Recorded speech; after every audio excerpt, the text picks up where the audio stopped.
É isso, a gente tem dois grandes assuntos do dia hoje, né? O tarifaço que está para acontecer aí, dos 10% em uma lista de 700 produtos, inclusive suco de laranja, peças para avião, e dos 50% para outra lista maior ainda dos 3.000 produtos, como café, cacau e carne bovina.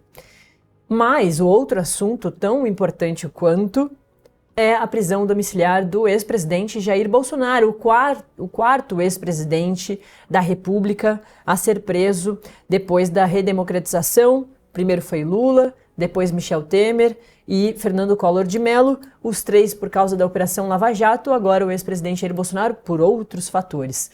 É por isso mesmo que eu vou chamar a repórter Milena Teixeira, que é da coluna do Igor Gadelha, porque, claro, tem muito bastidor a partir de uma história dessa, né, Milena? Muito bom dia, é sempre um prazer falar contigo.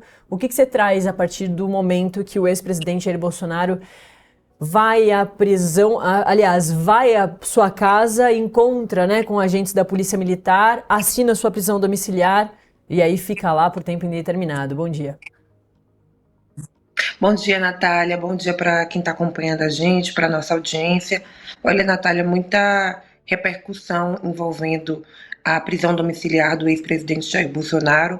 Ontem, no momento que foi decretada, né, que saiu ali a primeira informação sobre o ministro Alexandre de Moraes ter decretado a prisão domiciliar do ex-presidente, eu estava no Palácio do Planalto.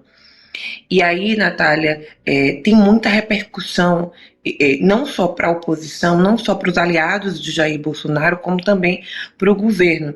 Por quê? Porque a gente pensa em 2026 e também em desdobramentos políticos mesmo, que essa prisão vai ter, que essa prisão já está tendo. O que os aliados do presidente Lula estão achando sobre essa prisão? O que eles acham, né?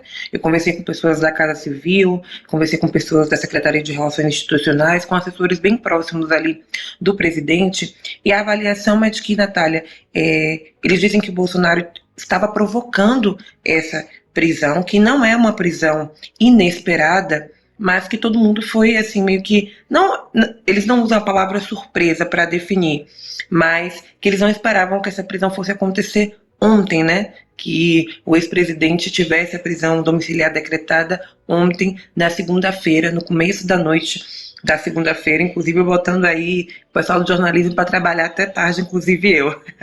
Mas eles dizem o seguinte, que a avaliação é de que o ex-presidente Jair Bolsonaro provocou essa prisão, que ele vinha provocando essa prisão e que também a partir de agora tudo esquenta o jogo político para 2026, porque a partir de agora os candidatos aí da direita, que a gente tem vários, né, os pré-candidatos, possíveis candidatos, o governador de São Paulo, Tarcísio de Freitas, o governador Ratinho Júnior, o governador Ronaldo Caiado, que também é um quadro da direita, o que eles avaliam, né, é que essa prisão domiciliar, essa notícia antecipada muda o cenário político e esquenta também para as próximas eleições de 2026.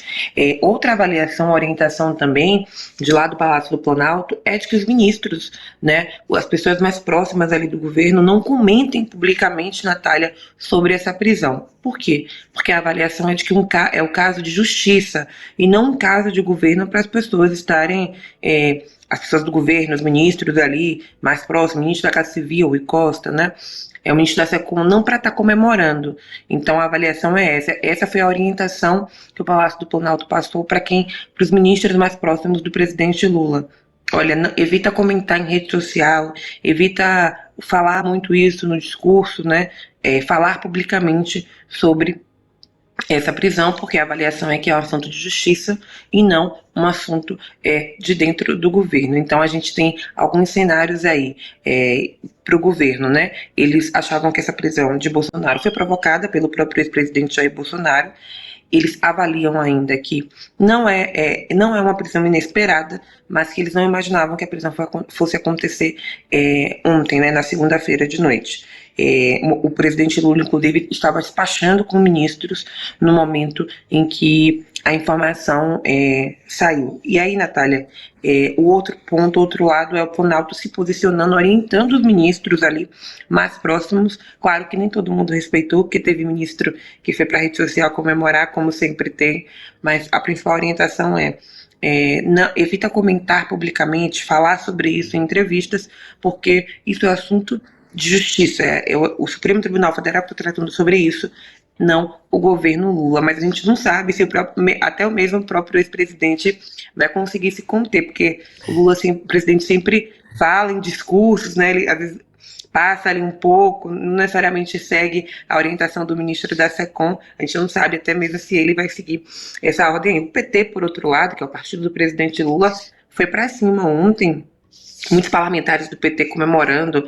O líder do PT na Câmara, o Lindbergh Farias, ele chegou a dar uma coletiva de imprensa assim que o ex-presidente, que foi anunciado a prisão domiciliar do ex-presidente, o partido, né, tem outro posicionamento. E é isso que o Planalto diz: olha, o PT, os deputados, a bancada pode comemorar. A gente pode comemorar, não, pode se posicionar e pode ir para redes. A gente tem outra avaliação porque nós somos governo. Natália.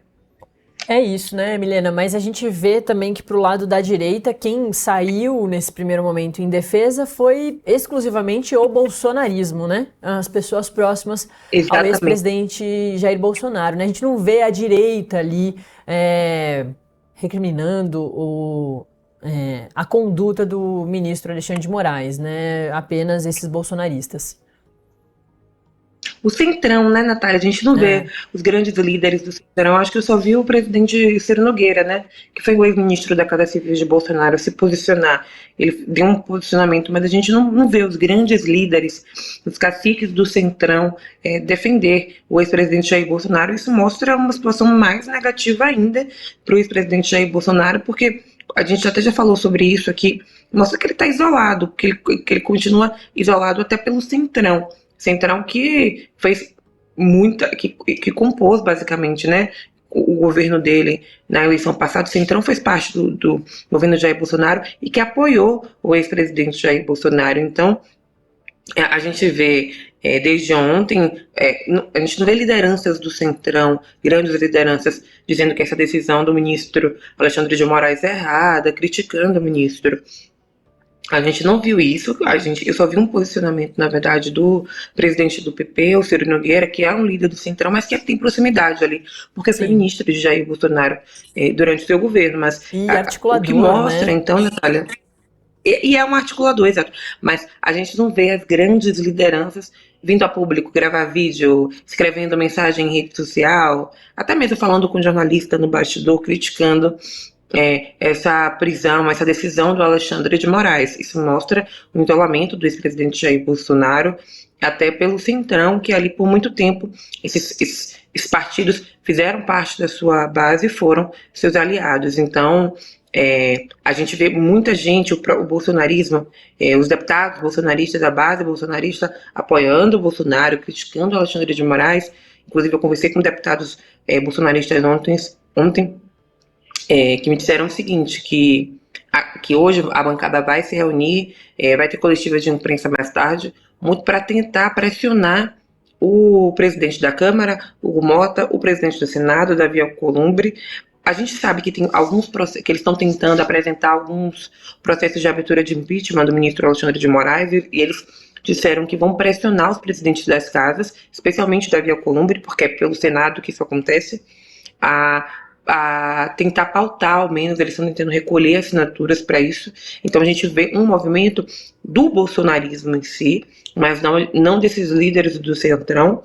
Inclusive, os próprios bolsonaristas disseram que foram pegos de surpresa ontem com essa decisão do ministro Alexandre de Moraes. Os próprios advogados do ex-presidente Jair Bolsonaro, a gente publicou inclusive em nota da coluna, eles afirmaram que foram ali, foi uma situação que eles não esperavam, né? O ex-presidente, inclusive, estava chegando em casa no momento que isso aconteceu, que a Polícia Federal foi lá.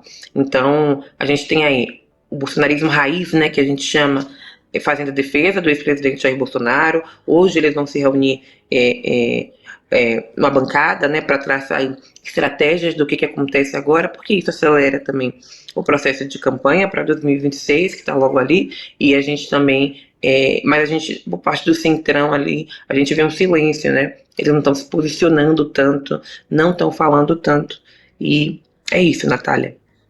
É isso, Milena. Ontem dormi como madrugadora, dormi à tarde, tranquila ali, Brasil tá ali controlado, estamos aí na expectativa do tarifaço para quarta-feira. Quando eu acordo, rapaz, aquela loucura, o grupo do WhatsApp, como é que a gente faz a cobertura e os repórteres, enfim, é assim mesmo. O jornalista não consegue nunca desligar 100%, né? Não tem como, você, vou largar a mão aqui, não vou ler nada. Não, mesmo que a gente saia do trabalho, a gente continua ali muito atento, porque a gente sempre sabe que o dia seguinte chega, e geralmente cheio de caos. Obrigada, viu, Milena? É, é, Obrigada, Natália, obrigada para nossa audiência, bom dia. Valeu, bom trabalho.